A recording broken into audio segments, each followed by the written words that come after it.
So good morning student. आज हम discuss करेंगे व्हीटस्टोन ब्रिज के बारे में। व्हीटस्टोन ब्रिज किस लिए यूज़ करेंगे? व्हीटस्टोन ब्रिज यूज़ करेंगे मीडियम रेजिस्टेंस को मेज़र करने के लिए। So the Wheatstone bridge is only used for determining the medium resistance. Okay, so medium resistance को मेज़र करने के लिए व्हीटस्टोन ब्रिज यूज़ करेंगे। The Wheatstone bridge works on the principle of null deflections. So किस principle के करके Wheatstone bridge work करता है? Null deflection. That is the ratio of their resistance are equal and no current flowing through the galvanometer. The bridge is very reliable, gives an accurate result. अब Wheatstone bridge का construction देखेंगे। So एक Wheatstone bridge का simple constructions इस तरीके का होता है। सो यहाँ पे 4 ठो आर्म रहता है।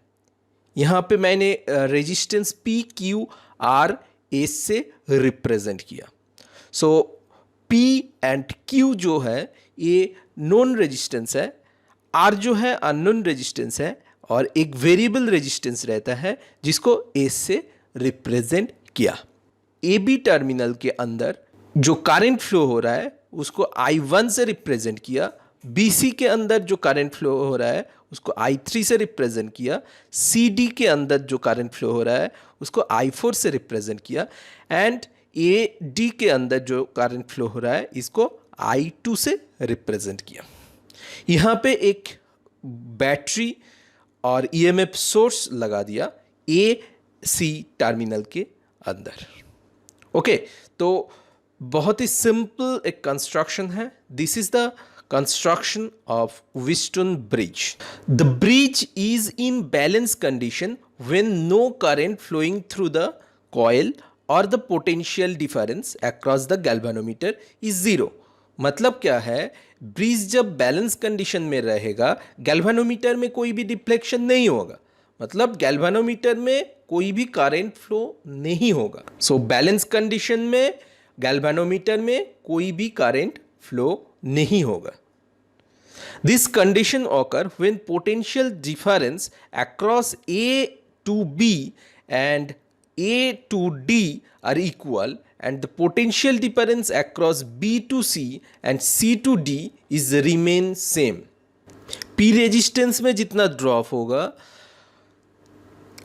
that equal to होगा R resistance के अंदर जितना ड्रॉप होगा।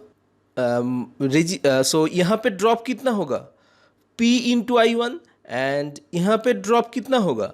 R into I2। So P into I1 equal to R into I2 होगा। सो जैसे कि यहाँ पे मैंने I1P that equal to I2R at balance condition. Okay, so यहाँ पे जितना ड्रॉप होगा यहाँ पे भी उतना ही ड्रॉप होगा। P रेजिस्टेंस के अंदर जितना ड्रॉप होगा उतना ही ड्रॉप R रेजिस्टेंस के अंदर होगा। दैट्स वाई मैंने यहाँ पे लिखा I1P that equal to I2R at balance condition. And यहाँ पे मैंने क्या बोला कि गैल्वेनोमीटर के अंदर में कोई भी करंट फ्लो नहीं होगा बैलेंस कंडीशन में, मतलब I1 करंट टोटली फ्लो हो जाएगा BC के अंदर, मतलब ए बी के अंदर जितना करंट फ्लो हो रहा था BC के अंदर सेम करंट फ्लो होगा, मतलब I1 इक्वल टू I3 हो जाएगा। Similarly I2 equal to I4 हो जाएगा। I2 इक्वल टू I4 हो जाएगा। सो दैट्स वाई यहां पे लिखे I1 equal to I3 and I2 equal to I4। That's why यहां पे लिखा I1 equal to I3 and I2 equal to I4।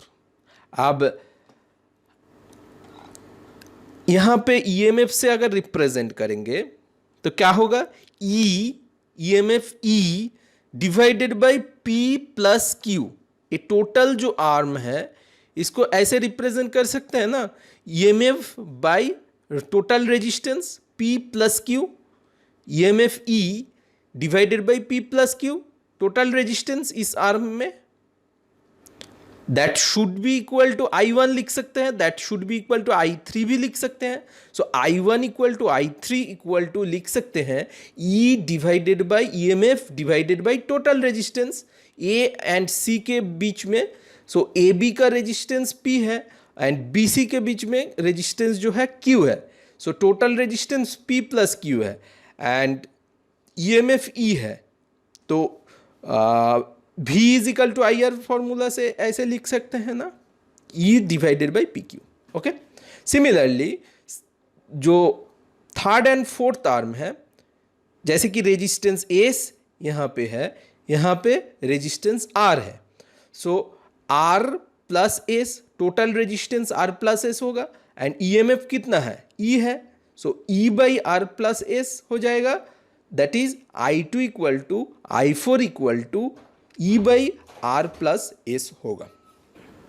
सो यहाँ पे क्या करेंगे, substituting the value of I1 and I2 in equation number 1. So ये जो equation है यहाँ पे I1 का वैल्यू पुट कर देंगे एंड ये जो I2 है, I2 के जगह पे I2 का वैल्यू पुट कर देंगे. तो कुछ इस तरीके से इक्वेशन बन जाएगा. सो यहाँ से कैंसिल आउट हो जाएगा क्या, E कैंसिल आउट हो जाएगा. कुछ इस तरीके से हम लोग सिंप्लीफाई कर लेंगे.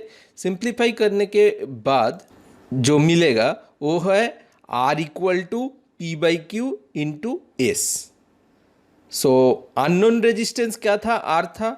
सो अननोन रेजिस्टेंस मिल जाएगा.